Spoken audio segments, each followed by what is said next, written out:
Hey guys, CJ with Elevated Systems. The Cooler Master Q300L is probably one of the best selling PC cases of the past few years. It's still flying off the shelves on Amazon, selling over 2,000 units monthly. But let's get real, its popularity isn't due to groundbreaking features or premium quality. Nope, it's all about the price tag. It's the go-to choice for anyone assembling an entry-level Micro-ATX PC on a tight budget. At under 50 bucks, it promises a basic but reliable sanctuary for your PC components. So when Cooler Master announced the Q300L V2, I was intrigued. I anticipated a case inspired by their Cube 500 series, especially in terms of enhanced ventilation. Spoiler alert, those expectations crashed and burned. The Q300L V2 is anything but what it appears to be. Stay tuned as we uncover the truth behind the glossy marketing of this budget case. It's the money. Alright, let's slice through the hype and get down to the brass tacks with the Cooler Master Q300L V2. I won't beat around the bush here. This review is going to be quick and to the point. Strip away the magnetic filters sporting their faux ventilation pattern design, and what we have is a doppelganger of the original Q300L. We're looking at the same dimensions at 387 by 230 by 383 millimeters. It houses mini ITX or Micro-ATX motherboards, just like its predecessor, boasts the same CPU cooler clearance at 159 millimeters, supports graphics cards up to 360 millimeters, and is compatible with ATX PSUs.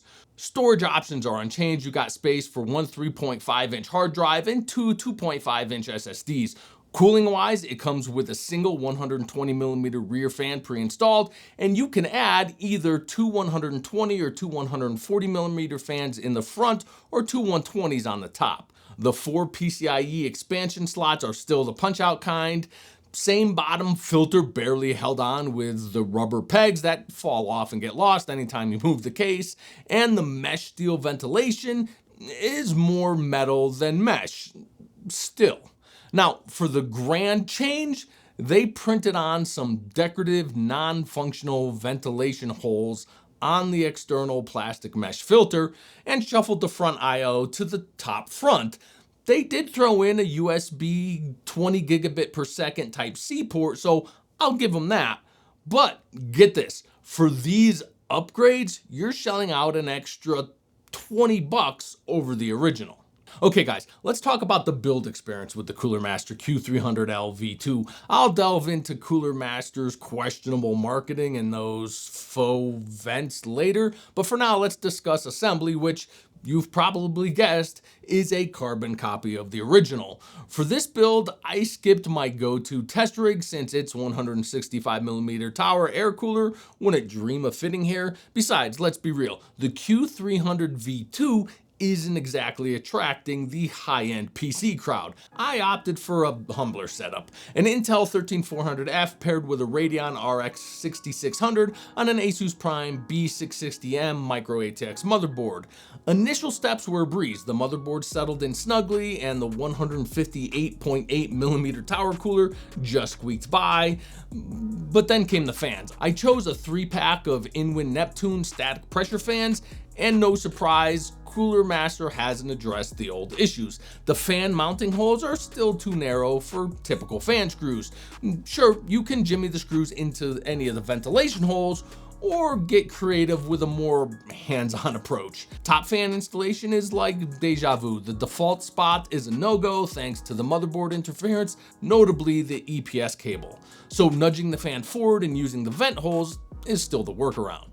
Now, for a silver lining, the Q300L and its twin V2 offer generous space at the bottom and behind the motherboard tray, making cable management a breeze. I managed to tuck away all the non-modular cables from my entry-level Cyberbron PSU with neatness and ease. Post-build, it was time to put this case through its paces with some thermal testing, and here's the straight talk.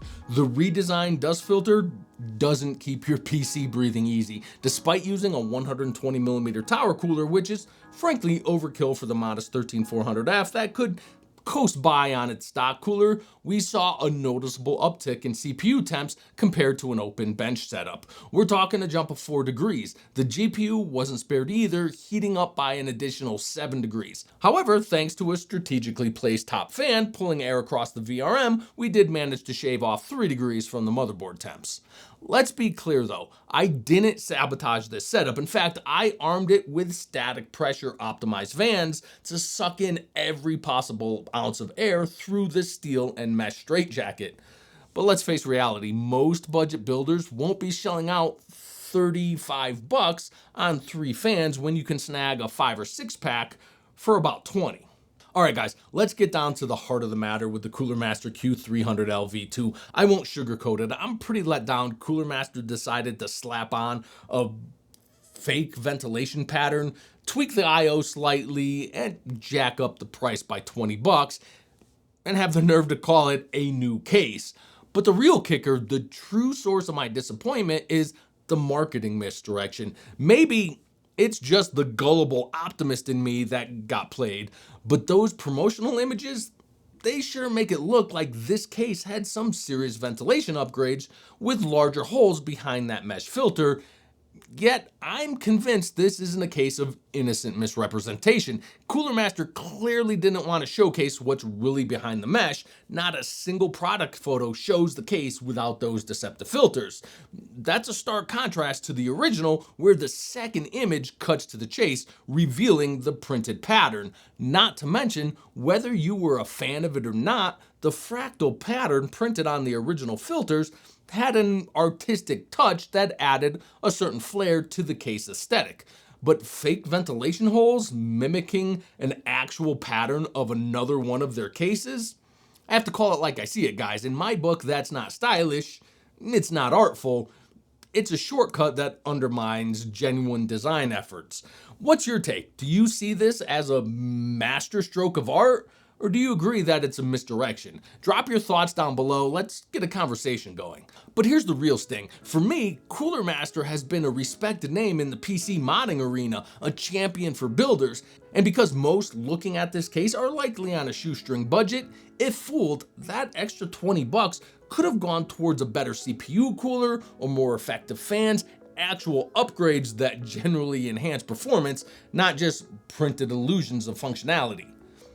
Alright guys, let's wrap this up with the final verdict on the Cooler Master Q300L V2. If your wallet's feeling the pinch, and unless you have a burning need for that 20 gigabit Type-C connector, which, I'll be real, does hold its own value at $20, I can't find a compelling reason to recommend the V2 over the original Q300L.